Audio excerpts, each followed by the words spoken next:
అరిసెలు చేస్తున్నామండి. పిల్లలు ఇంట్లో ఏం స్నాక్స్ చేసినా టకా అవగొట్టేస్తున్నారు. ఈ అరిసెలు అయితే ఒక 4 రోజులు ఉంటాయని ఒక 10 రోజులు సరిపడా అరిసెలు చేసుకుంటున్నాము. మా అక్క వాళ్ళ బాబు కూడా వస్తున్నాడు. 3 కేజీల బియ్యం నానబెట్టి పిండి పట్టించాము. 3 కేజీల బియ్యంకి 2.25 కేజీల బెల్లం అండి. ఈ చిన్న గ్లాస్ వాటర్ పోసి పాకం వచ్చేదాకా ఉడికించండి. మా అక్కని యాలుక్కాయలు మిక్సీ పట్టమంటే బెల్లంలో వేసి ఇలా చేసిందండి. మీరు కూడా ఇలాగే చేస్తారా?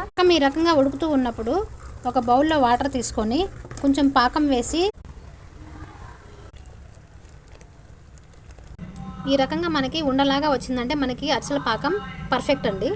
పాకం వచ్చింది కదండి. ఇప్పుడు కొంచెం నెయ్యి వేసుకోండి. నువ్వులు కూడా వేయండి. పాకం వచ్చిన తర్వాత బియ్యం పిండిని వేసి కలపండి. పిండి కొద్దిగా వేస్తూ కలపండి. పిండి మొత్తం కలిపిన తర్వాత పైన కొంచెం నెయ్యి వేసి ఇంకోసారి కలపండి. చూశారు కదండి అరిసెల పాకం ఎలా ప్రిపేర్ చేసామో. మీరు కూడా ఇంట్లో చేసుకొని తినండి. పిల్లలకి బాగా తినిపించండి. వీడియో నచ్చితే లైక్ చేయండి ఫ్రెండ్స్. Thank you.